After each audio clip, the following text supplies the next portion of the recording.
I had lived in Brackenford long enough to know every creek in its wooden bridges and every rumor that traveled faster than the river current. My work kept my hands busy and my mind mostly quiet. I repaired doors that stuck in winter, replaced roof beams that had given up after too many storms, and built whatever people needed when they could not afford the fancy carpenters from the capital. It was honest work, if not rich. I liked the smell of fresh-cut pine and the way a well-fitted hinge could make a whole house feel steadier. My closest friend was an Orc woman who had lived in the same border town almost as long as I had. We met 6 years ago when she hired me to fix the sagging stage at a wedding she was decorating. She had been arranging flowers and lanterns while I hammered new supports beneath the platform. By the time the bride walked down the aisle, we were already arguing about whether the chair should face slightly left or perfectly straight. We had been arguing, laughing, and helping each other ever since. She was tall, with skin the deep green of pine needles in shadow, and hair that fell in heavy black waves past her shoulders. Her tusks were small and only showed when she smiled wide, which happened often when we were together. People in town sometimes stared when they saw us walking side by side. Most assumed we were something more than friends. We always corrected them, or at least I always corrected them. Today she had rented a small house near the old river dock. The place needed work, but the windows were large and the wooden floors still held warmth from the afternoon sun. She wanted to fill it with things that felt like hers instead of whatever the previous tenant had left behind. So she asked me to go with her to the second-hand market at the edge of the trading square. We spent the better part of the morning pushing a wooden cart between stalls. She pointed at a heavy oak table with legs that still looked solid. I ran my hand along the top, knocked on the underside, and shook my head. "Too much give in the middle," I told her. "It will sag the first time you put a proper meal on it." She clicked her tongue but moved on. We found a set of 4 chairs with carved backs that she liked. I checked the joints and approved. She chose a tall shelf for books and a small cabinet for dishes. I tested every leg and every drawer. When something felt loose, I marked it and told her we could fix it later. She rolled her eyes at my caution but never argued. That was how it had always been between us. By the time we reached the last stall, the cart was full.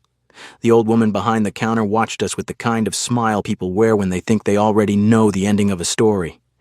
She added up the coins slowly, glancing between the two of us. "Your wife has a good eye," she said, nodding toward the furniture. Most men would have bought the first wobbly table they saw. I did not think. The words came out the way they always did when people made that mistake. "You are right," I answered, smiling.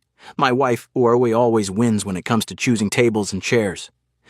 The old woman laughed, a warm, raspy sound, and turned to count the change from her pouch. Beside me, my friend went very still. I felt it before I saw it. The air between us changed the way it does right before a storm breaks, even though the sky still looks clear. I turned my head. Her face had gone darker along the cheekbones, a flush that spread down her neck and disappeared beneath the collar of her simple linen dress. She was staring at the coins on the counter as if they had suddenly become very interesting. Her hands, usually so steady when she arranged centerpieces or tied ribbons, were gripping the edge of the cart hard enough that the wood creaked. The old woman handed me the change without noticing anything. I dropped the coins into my pocket and reached for the cart handles. Only then did I hear the words, spoken so softly I almost missed them. I wish that were true. They were not meant for the old woman. They were not even meant for me to answer. They slipped out like something she had been holding too tightly for too long. I stood there with my hands on the cart, unable to move. The market noise around us kept going, people bargaining, children running between stalls, the river moving in the distance. But inside my chest, something had gone very quiet. We walked back toward the river without speaking. The wheels of the cart bumped over the uneven road. I kept my eyes on the path ahead, but I could feel her beside me. Taller than most women in town, her steps measured and careful. Every few minutes I thought of something to say, some joke that would put us back where we had always been. None of them felt right. Halfway to her new house, I tried anyway. "You are quiet today," I said, keeping my voice light. "Wife of mine." The words tasted wrong the moment they left my mouth. She stopped walking. I had to stop too, or the cart would have rolled into her. She did not look at me. Her gaze stayed on the river, where sunlight broke into pieces across the moving water. "Do not call me that," she said, "if you are only joking." Her voice was steady, but I heard the effort it cost her. She started walking again before I could answer. I followed, pushing the cart, suddenly aware of every loose board in the road and every breath I took. By the time we reached her house, the sun was lower. We unloaded the furniture in silence. I checked the table legs one last time and set the chairs around it. She placed the shelf against the wall where she wanted it and ran her fingers along the wood as if testing whether it would stay. When everything was inside, she stood in the doorway, one hand on the frame, and looked at me. For a moment I thought she might say something else. Instead, she gave a small nod, the kind she used when a job was finished. "Thank you for helping," she said. I nodded back. My throat felt tight. I walked home along the same road we had taken earlier. The cart was lighter now, but my chest was not. I kept hearing those 4 quiet words over and over. They had not been part of our usual game. They had not been a joke. For the first time in 6 years, I wondered what it would mean if they had been the truth. The days after the market felt like walking across ice that had already begun to crack. She still answered when I knocked on her door. She still told me where she wanted the shelf and whether the table needed another coat of oil. But the easy rhythm we had kept for 6 years was gone. She did not tease me about the sawdust in my hair. She did not roll her eyes when I tested every joint twice. When our hands brushed while moving a chair, she pulled back as if the touch had burned. I told myself it was better this way. Cleaner. We had crossed some invisible line, and now we were both being careful. Yet every evening when I returned to my own empty workshop, the silence pressed harder than before. I kept seeing the way her face had changed at the stall. The flush. The way her fingers tightened on the cart, and those 4 words that had slipped out before she could stop them. I began to ask myself questions I had never allowed before. Had I really only seen her as a friend all this time? Why did the thought of her avoiding me twist something deep in my chest? Why did I miss the sound of her laugh more than I missed anything else in my day? I remembered the winter my mother died and how she had appeared at my door with hot stew and stayed until I finally slept. I remembered the months when work was slow and she quietly brought extra coin by hiring me for small jobs she did not really need. I remembered every time she had listened without interrupting while I complained about a difficult client or a roof that refused to stop leaking. She had been the steady place in my life. I had simply never named what that steadiness meant. One evening, I went to her house to finish tightening the legs of the new table. She let me in without much greeting and went back to arranging dried flowers in a clay jug. I worked in silence for a while, the sound of the wrench the only thing between us. When the last leg was secure, I stayed kneeling on the floor, hands resting on my knees, unwilling to stand and end the visit. She spoke first. I did not mean to say it that day. Her voice was quiet but clear. I looked up. She was still facing the flowers, shoulders straight. "But you meant the words," I answered. She turned then. Her eyes were darker than usual, and I saw the effort it took for her to hold my gaze. "Yes, I love you, Edrin. I have for longer than I want to admit. But I am tired of pretending it does not hurt every time someone calls me your wife and you laugh as if the idea is impossible." The name landed between us like a stone dropped into still water. She had never used it often. Hearing it now, spoken with that much feeling, made something inside me shift and settle at the same time. I wanted to stand. I wanted to close the distance and say the things that had been circling in my head for days. Instead, I stayed on the floor, the wrench still in my hand, feeling suddenly clumsy and slow. She waited. When I did not answer, she gave a small, tired smile that did not reach her eyes. "It is all right. You do not have to say anything. I already know." "No," I managed. "You do not." She waited again. I tried to find the right words and found only fragments. I did not understand what I was doing to you. Every time I said we were only friends, I thought I was protecting what we had. I never stopped to ask whether you wanted protecting." Her expression softened, but the hurt remained. "You asked for time," she said. "At the market, you asked for time without even realizing you were asking. I have given you 6 years, Edrin. I cannot keep giving more while you decide whether I am worth the trouble of changing your mind." The words cut, not because they were cruel, but because they were true. I stood then, slowly. The workshop suddenly felt too small for both of us. Rain had started outside, tapping against the window glass in steady rhythm. I wanted to tell her that I had not been deciding. I had simply been blind. I wanted to tell her that the thought of losing the easy way we had always been together terrified me more than I knew how to say. Instead, I said, the only honest thing I could manage. Give me a little more time. Not because I am unsure of you, because I am unsure of myself, and I do not want to hurt you again by speaking too soon. She looked at me for a long moment. Then she nodded once, the movement small and final. Go home before the rain gets worse. I left. The road back to my workshop had never felt longer. Water ran down my face and neck, but I barely noticed. Every step carried the weight of what she had given me and what I had failed to give back. For the first time, I understood that continuing to call her only a friend would not keep things safe. It would only keep her waiting in a place she no longer wanted to stand. If I stayed silent now, I would lose her.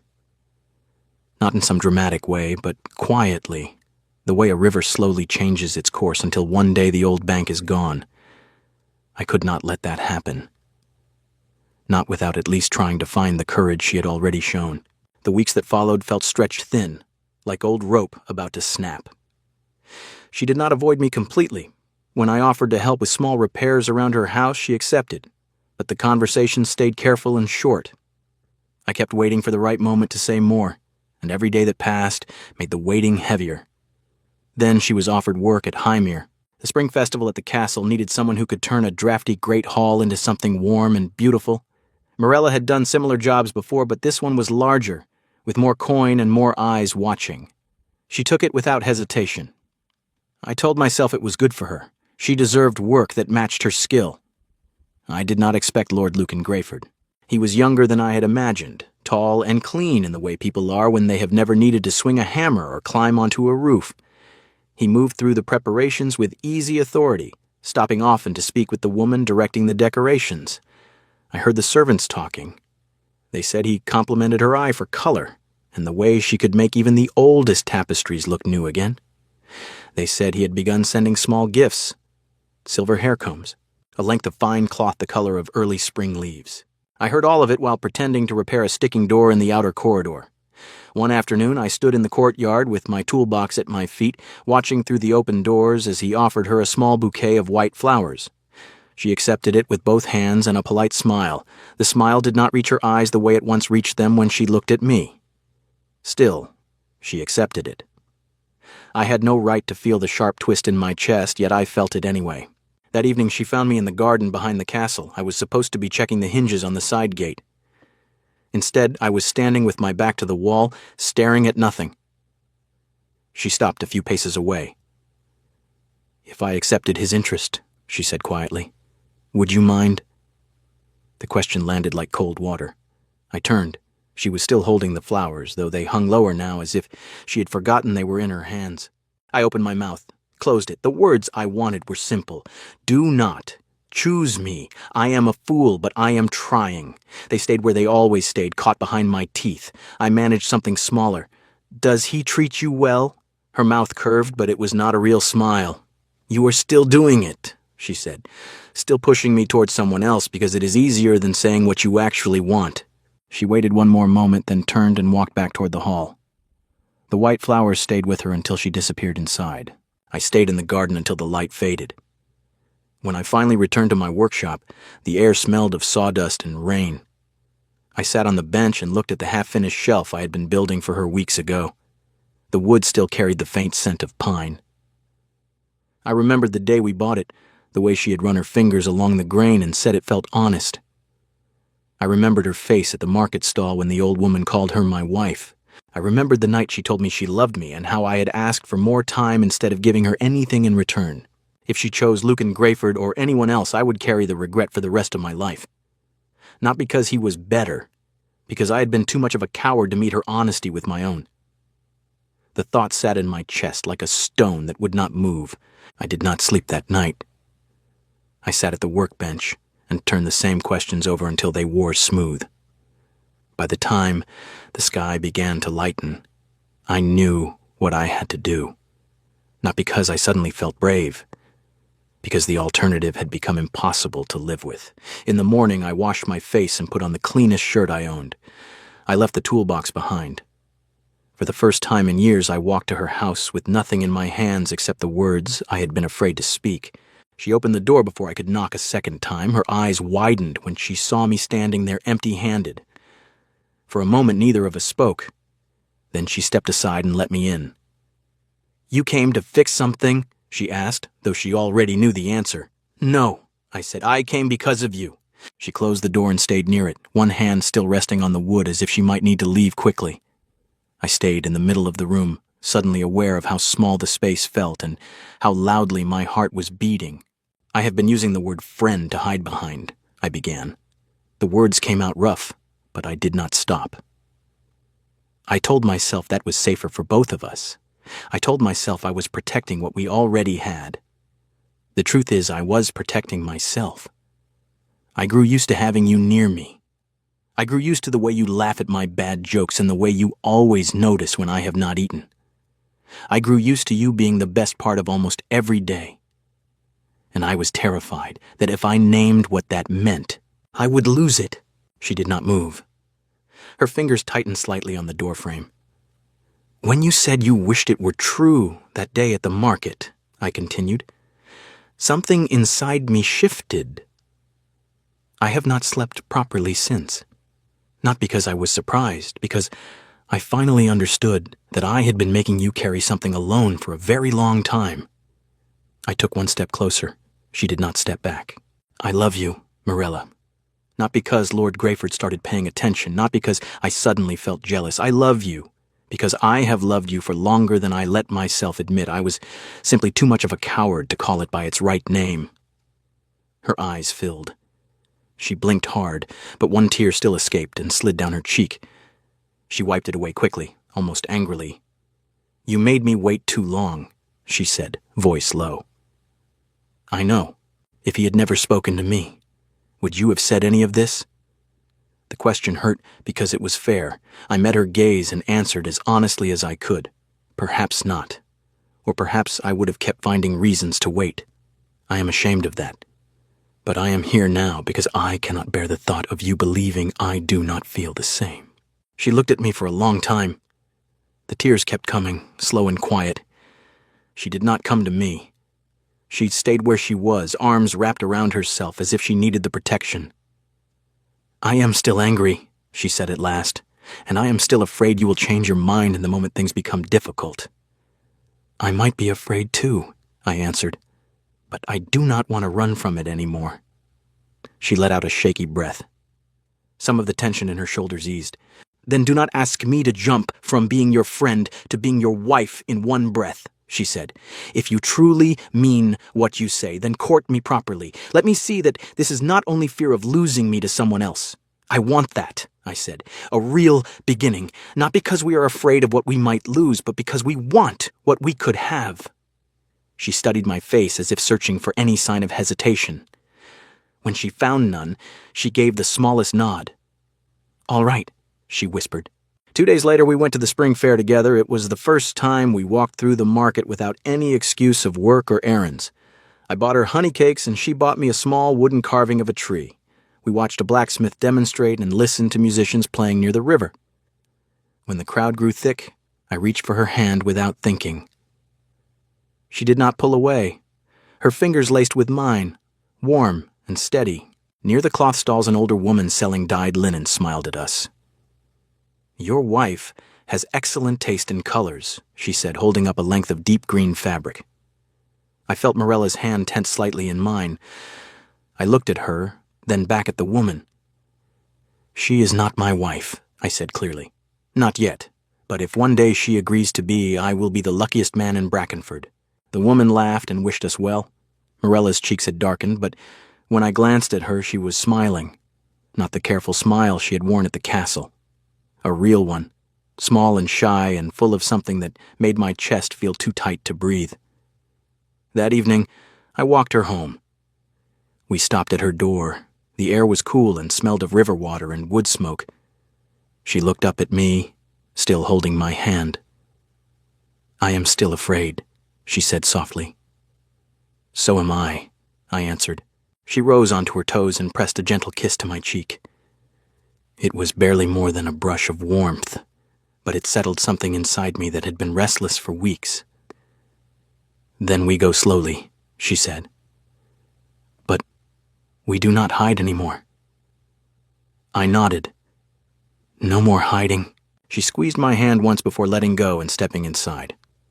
I stood there long after the door closed, touching the place on my cheek where she had kissed me, and for the first time in a very long while I felt something like hope instead of only fear.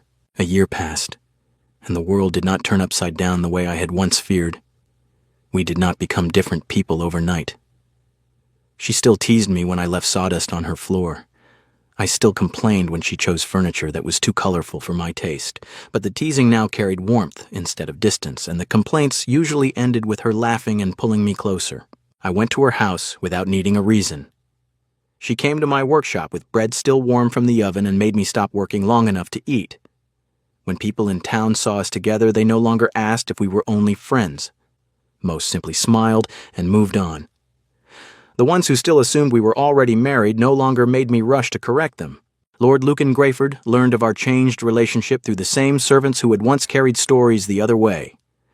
He did not make trouble. One afternoon, he sent a short letter to Morella thanking her for the work she had done at Hymir and wishing her well. She showed me the letter. I read it twice before handing it back. "He could have made things difficult," I said. "He saw how I looked at you," she answered simply. "He chose not to fight what was already decided. I was grateful to him for that, even if I never told him so." One bright morning in early summer, I asked her to walk with me to the second-hand market. She raised an eyebrow, but agreed. We moved slowly between the stalls, her hand resting lightly in the crook of my arm. When we reached the same wooden counter where everything had begun, the old woman behind it recognized us at once. "You two again," she said, grinning. "Still arguing over furniture?" "Less arguing these days," I answered. I bought the same yellow chair I had once dismissed as too loud. Morella laughed when she saw it. "You said it creaked like it was confessing to a crime," she reminded me. "I was wrong," I said. "You liked it. That should have been enough." She looked at me for a long moment, something soft and wondering in her expression. We carried the chair between us back toward the river path. Halfway there, I stopped. She turned, puzzled, still holding her side of the chair. I set my end down and reached into my coat. The ring I had made myself was simple, a band of silver with a small piece of polished river stone set into it. I had spent weeks shaping it when she was not looking. I lowered myself to one knee on the dusty road. "That day at this market," I said, "I joked that you were my wife.